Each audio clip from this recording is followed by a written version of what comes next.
Sanction نہیں کیا گیا بلکہ ان کو ٹیمپرریلی جو ہے وہ سائڈ پہ جو ہے وہ رکھا گیا. جی بٹ دیکھیں ایونچولی پھر چیزیں تو موو اسی طرح کرتی ہیں نا. طالبان جو سینکشنز کمیٹیز بھی ہیں یونائٹڈ نیشنز کے اندر. بات یہ ہے کہ دیکھیں یہ فیصلہ افغانستان میں طالبان کو کرنا ہے کہ کیا وہ دنیا میں جو ہے نا سینکشنڈ ہو کے چیسٹائز ہو کے ایک پرایا اسٹیٹ بن کے جو ہے نا جہاں پہ پھر دوبارہ ایک دیجا وو ہو یا وہی ماضی دوبارہ اپنے آپ کو دہرائے اس طرف جانا ہے, یا پھر انہوں نے جو افغانستان کا پوٹینشیل ہے کنیکٹیوٹی کا جو ہے ادھر جتنے منرل ریسورسز ہیں جو ایک وہ بھی ایک ینگ نیشن ہے, ان کی جو میڈین ایج ہے وہ بھی بہت ہی کم ہے, تو اس پوٹینشیل کو پورا اور افغانستان کی تو جو اسٹریٹجک لوکیشن ہے وہ تو دیکھیں ایشیا, یہ سینٹرل ایشیا اور ساؤتھ ایشیا کے درمیان ایک پل سی کی ہے, اور پھر وہاں پہ تو پروون ریزروز ہیں منرل کے جو ہنڈریڈز آف بلینز اور بلکہ ٹریلین ڈالرز تک جو ہے اس سے زیادہ کہے جا رہے ہیں مختلف جو وہاں پہ جو سرویز ہوئے ہیں. تو اسی لیے بہت سے ملک انٹرسٹڈ بھی ہیں وہاں پہ انویسٹ کرنے کے لیے, لیکن ان حالات میں تو یہ سب کچھ نہیں ہوگا. تو یہ اب دیکھیں دنیا جو ہے نا پھر وہ ظاہر ہے کہ جو پاکستان کے پاس تو پھر آپشن نہیں رہے گا نا. اگر بائیلیٹرلی ہماری ڈپلومیسی جو سی ہے ہم نے کتنا کنونس کرنے کی کوشش کی, ریجنلی بھی کنونس کرنے کی کوشش بھی, اس پہ بھی بات نہیں بن رہی, تو پھر ایونچولی یہی ہوگا پھر جو میکنزمز اویلیبل ہیں انہیں کو استعمال کیا انٹرنیشنل جائے. ڈپلومیسی کے یونائٹڈ نیشنز کے تھرو, اور وہ میکنزمز کوئی ایسے نہیں ہے جس سے کوئی بڑا جو افغانستان کی اس رجیم کے لیے خوشگوار ہوں گے, تو پھر ظاہر ہے کہ ہم وہ استعمال کریں گے, اور اس کے لیے راہ پھر آہستہ آہستہ ہموار ہو رہی ہے. جی دیکھیں نا یہ پریمبل تو انہی چیزوں سے بنتا ہے نا. جی. اور سلیم صاحب ہم بریک پہ جانے سے پہلے اوبیسلی موجودہ میکینزمز کے حوالے سے بات کر رہے تھے. اسی تناظر میں اگر ہم رپورٹ کو دیکھیں تو اس میں ایک اور بات بھی کہی گئی ہے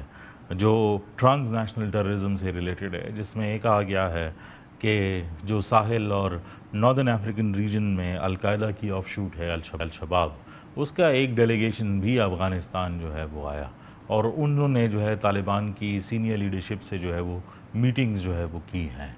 اب یہ تو ایک ریجنل فینومینن ہے نہیں, اٹس کراس کانٹیننٹل اوبیسلی. جس قسم کی جو ہے گروپس اور جس قسم کی فائنینشیل ایک سٹرکچر کے حوالے سے ہم بات کر رہے ہیں, کیونکہ JNIM یا الشباب جو افریقہ یا مالی ریجن کے اندر یا ساحل ریجن کے اندر ہے, تو وہ تو انہوں نے ایک سواتس آف لینڈز جو ہے وہ پکڑے ہوئے ہیں, جس میں وہ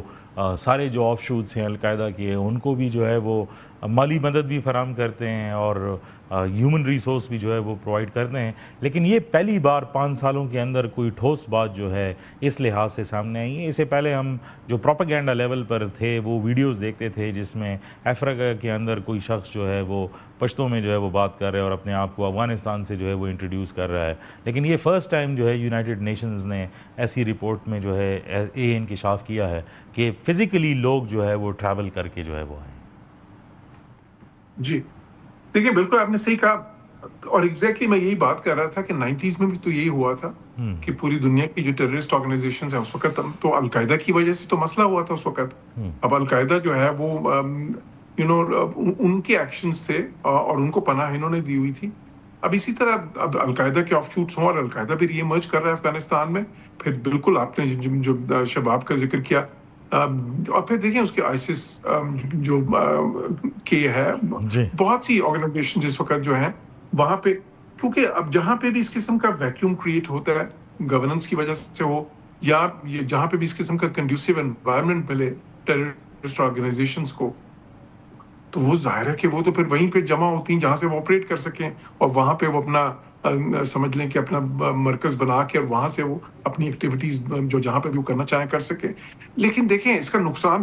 جو ہے وہ کس کو ہوا تھا ایونچولی, اس کو نقصان بھگتا کس نے تھا؟ خود طالبان کے رجیم نے. ان کا رجیم ختم ہو گیا تھا, اس کے بعد 18 سال وہ ولڈرنس میں رہے, لیکن اس کا سب سے بڑا خمیازہ تو افغانستان کے عوام نے بھگتا تھا ان سے بھی زیادہ. ان کے لیے تو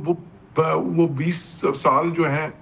وہ سارے جو جنگ کے سال رہے, اور ابھی بھی دیکھیں اس وقت ان کی کیا حالت ہے. اور پھر اب تو افغانستان کے اندر دیکھیں کہ اب دوبارہ سے ایک فریکچرز بھی تھوڑا آپ کو ایمرج, فالٹ لائنز دوبارہ سے ایمرج کرنا سے وہ ہو گئی ہیں اس وقت. ہم دیکھ رہے ہیں کہ اگین وہ جو ہے ٹھیک ہے کہ انہوں نے بہت زیادہ جو ہے نا ظاہر ہے کہ جس طرح کا ان کا ہے کہ کلیمپ ڈاؤن کیا ہے اور ساری ان کی اس وقت اپوزیشن کو انہوں نے کچل دیا. لیکن دیکھیں ملٹری جو ہے نا اسٹرگلس یا جو ہے نا ایسیمیٹرک اسٹرگلس وہ پھر کہیں نہ کہیں سے ایمرج کرتی ہیں اور پھر پھیلنا شروع ہو جاتی ہیں جب اس قسم کی سچویشن ہو. اور پھر طالبان کے خود ان کے اندر کون سا کوئی اتنی ہارمنی اور یونٹی ہے؟ ان کے اندر بھی تو گروپنگس ہیں. ایک طرف تو ظاہر ہے جو خونزادہ کا جو ظاہر ہے جو جس کو آپ کہتے ہیں قندھار گروپ ہے, پھر اس کے بعد حقانیز ہیں, پھر جو ایسٹرن افغانستان کی جو گروپس ہیں طالبان کے اندر وہ بھی آپس میں برسر پیکار ہیں, اگر اوپنلی نہیں تو ایٹ لیسٹ جو ہے نا اندرونی طور پہ تو وہ خلفشار ہے. تو اس لیے میں سمجھتا ہوں کہ آنے والے دنوں میں یہ ساری چیزیں جو ان سی ہیں نا یہ پھر یہ دراڑیں بڑھتی جائیں گی, اور اسی لیے یہ ضروری ہے افغانستان کو یہ سمجھنا